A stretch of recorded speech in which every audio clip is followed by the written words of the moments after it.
Okay guys, Rich here with Shift, and this is the final video in this series, and this is just some bonus material as I promised during the course of the other modules.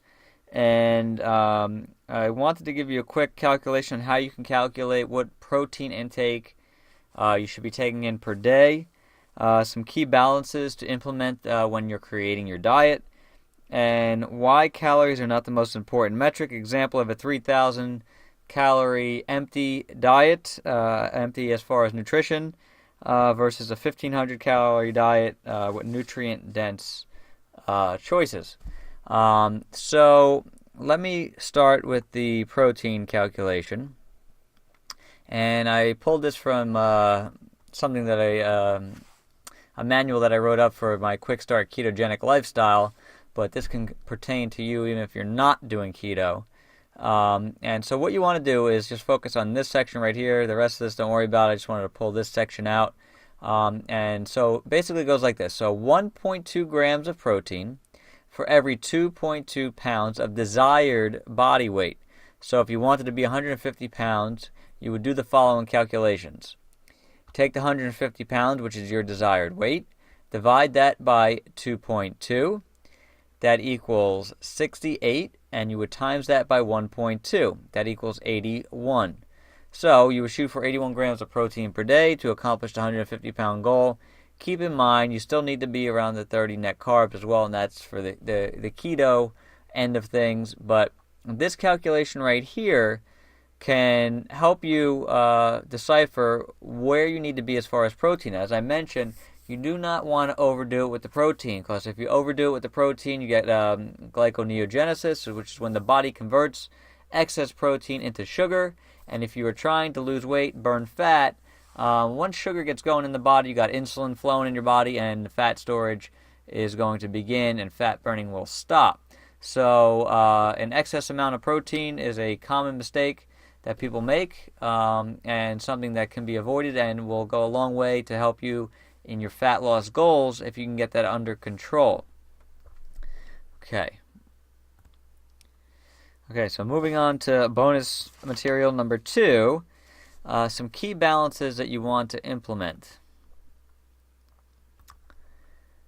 Let's see where I put this. Okay, so key balances that you want to, when you're making your diet, that you want to be cognizant of and try to plug in there and keep these in order. I did touch on this in other modules, but I will go over it again here just so you understand it.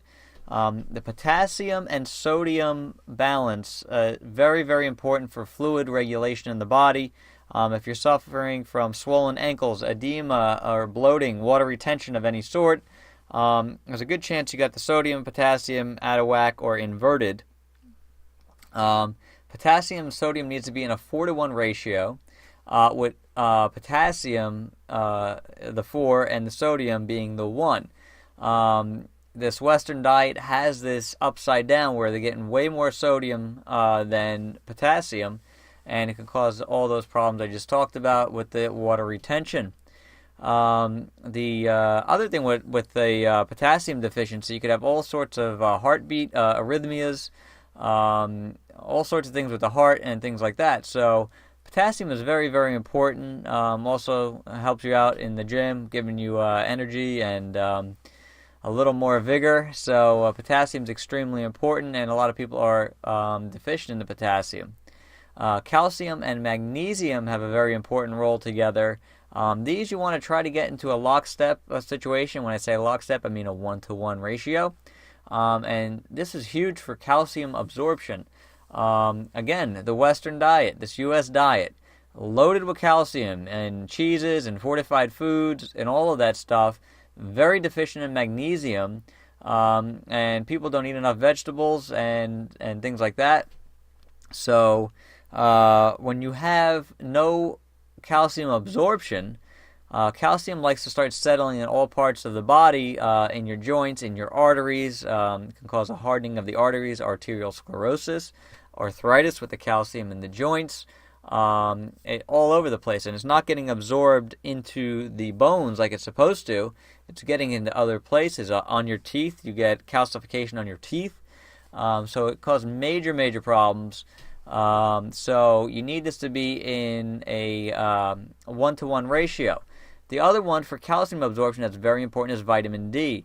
If you are deficient in vitamin D, again, you will not be absorbing as much calcium as you need to. You could be eating handfuls of calcium supplements, and if you're not getting magnesium and vitamin D, you're not absorbing anything, and you can cause yourself major problems, health risks later on down the road, with calcium stacking up in all parts of the body that you do not want it in. And then the omega-3 and omega-6 ratio. You really want this in a 2-to-1 ratio, favoring omega-6 to omega-3. Excuse me. You really, if you can get it to 1-to-1, that's even better. The omega-6 is an inflammatory. The omega-3 is an anti-inflammatory. Some foods contain both omega-6 and omega-3, but you want to keep this in check. Again, the U.S. diet, they have this in a 10-to-1 or a 20-to-1 ratio with omega-6 over the omega-3. Causes major inflammation in the body. Inflammation is a major marker that you want to keep check on because that is like the catalyst for all disease in the body. And if your arteries get inflamed and you also have a calcium buildup, that's where you can have major heart problems and things like that. So you want to keep inflammation low in the body. A good way to do that is to up your omega-3s. You can get that from salmon. You get that from like cod liver oil and things like that, chia seeds and all that. So if you can keep it at a 2-to-1, that's great. And you do not want this thing 20-to-1 or 10-to-1 or anything like that. So you want to keep your inflammation low. So keep note of that when you're making your diet, and I'm going to point it out when I show you the next examples. In bonus item number 3 is the 3,000 calorie empty calorie diet versus the 1,500 calorie nutrient dense diet. And I'm going to go over to Chronometer, which you're very familiar with now. And this is 3,165 calories now, okay? And let me just run you through like what a normal day of like someone that lives in the United States would do. So we got, starting right up here, I'm going to work my way down the list. We got McDonald's Egg McMuffin, an orange juice, French fries from a restaurant, from a restaurant, fried fish sandwich, a soda, a Coke, pretzels, apples with a skin on. For dinner, mac and cheese, garlic bread, fried wings, ice cream sandwich, and some iced tea with sugar. Okay, so that would be a breakfast, lunch, snack, and dinner type of scenario. Now let's dig into the data here. So what you'll notice is it's actually a decent amount of B vitamins involved, but it is lacking in vitamin B12. It's lacking in vitamin D, which we just talked about, very important.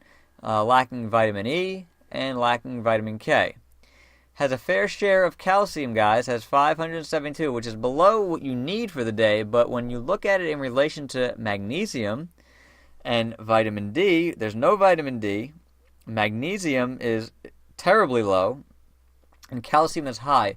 I just told you a minute ago that if you do not have vitamin D or magnesium in that diet, you're going to have problems with calcification of your arteries, or arthritis, bone density issues. These are all very common things, guys, and it's a direct link to what's going on with the diet here. And I also told you about potassium and sodium. So potassium, you need 4,600 milligrams to 6,000 milligrams a day, so it's a far cry from that, less than half. About half.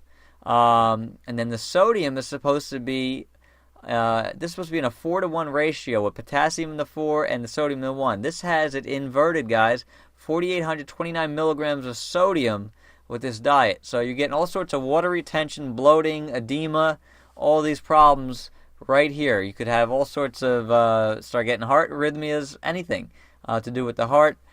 So this is really dangerous as well. So that's out of balance there. You got a zinc deficiency here. Phosphorus is okay, not great. Manganese, not too bad. We talked about and very low in copper. So that's way out of whack. Fair amount of protein, can't complain there on that front. So that's still in a good range. But we're going to go over here and look at the omega-6 and omega-3 balance that I just talked about. This is supposed to be in a 2-to-1 ratio. You're looking at a 10-to-1 ratio here in favor of omega-6, guys. So that is no good. That is a major cause for inflammation, and this is all saturated fat, and none of it is coming from the good fats like coconut oil and the red palm oil and things like that. So these are all bad fats, rancid fats, free radical type of fats, no good. Take a look at the net carbs, guys. 352 net carbs in 1 day of eating. Net carbs. Carbs are sugar, guys. It's 128 grams of sugar per day. And we wonder why we have an obesity problem and a insulin resistance problem in the form of diabetes, guys. This is really, really bad. So this is what a 3,000 calorie diet looks like. You got minerals out of balance. You got missing vitamins and minerals. You got major inflammation problems. You could have all sorts of calcification problems due to the imbalance of these minerals, and it's lacking other vitamins. Okay, so this is an ugly picture right here. You're 80% of your targets, not too good, and the net carbs are just way out of control here. Okay, so that's the 3,000 calorie diet. And this is why calories are not that important. Here is the 15, well, it turned out to be about 1,600 calories.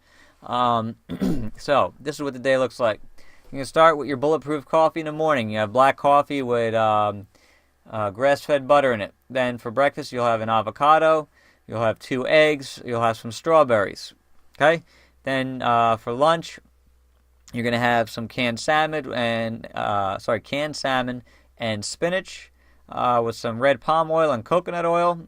For a snack, you could have some celery and organic peanut butter with some nutritional yeast mixed in it for your B vitamins. And then at night, you'll have a kale and romaine salad with mushrooms, chia seeds, and coconut oil, and some pumpkin seeds. And you can do a little supplementation with some magnesium. Okay, so all nutrient-dense foods there. So let's go down the list here. Your net carbs, guys, are just about 20. Far cry from 352, okay?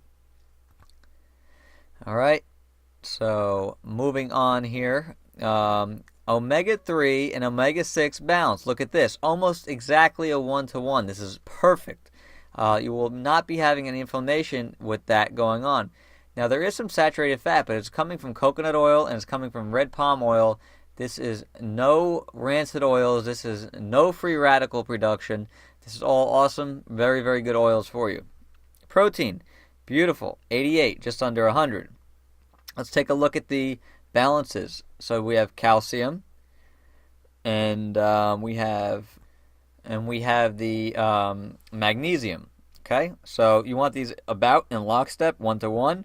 They are almost perfect. And then the potassium and the sodium, you want these to be in a 4-to-1 ratio. They're just below that, and they are in the proper proportions with potassium just close to 4,000 milligrams and the sodium just over 1,000. Okay, so they're in the proper proportion, so you're not going to be having water retention or anything like that. Okay, so that's in really, really good shape. And the accompanying minerals are very, very good too. Copper is a little low, so we would have to supplement with some copper. Look at your vitamins, guys. Look how good. All your B vitamins loaded up. Beautiful. Vitamin A, C, D. Slightly low in E, but not too bad. You could add a little more red palm oil if you wanted here, or take a supplement. Plenty of vitamin K. Now, what was important we said for the calcium absorption? Vitamin D. Look at the vitamin D, how good this is.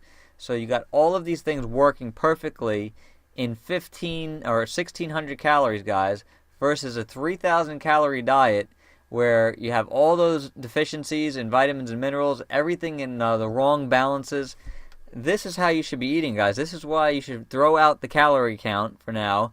Build your diet around foods that are whole, like this. Good, organic, grass-fed, one-ingredient foods like egg, strawberry, salmon, spinach, oil, celery, okay, peanut butter, You got kale, lettuce, mushroom, chia seeds, and pumpkin seeds. Okay, these are all one ingredient foods, guys. Those other things are a conglomeration of a mess of rancid stuff. So that's it for the bonus material, guys. I hope that was a little bit eye-opening, but just when you make your diet, just keep in mind you want to keep. Let me get it to the slide here. Okay, you just want to keep these balances. Take a screenshot of this, whatever you want to do. These are what you really want to focus on. Don't focus on the calories so much. I mean, you can focus somewhat on the macros if you're doing a special diet like a keto or whatever. Keep it within reason, but these are the ones that start making you feel the best, the quickest. And they'll keep disease down in your body, keep inflammation down in your body. So these are really, really important. But that's it for now, guys. Thanks for watching. I hope you thought it was helpful. And keep checking us out on Shift Body Transformation on our Facebook page. Plenty of free content on there. But that's it for now, guys. Thanks.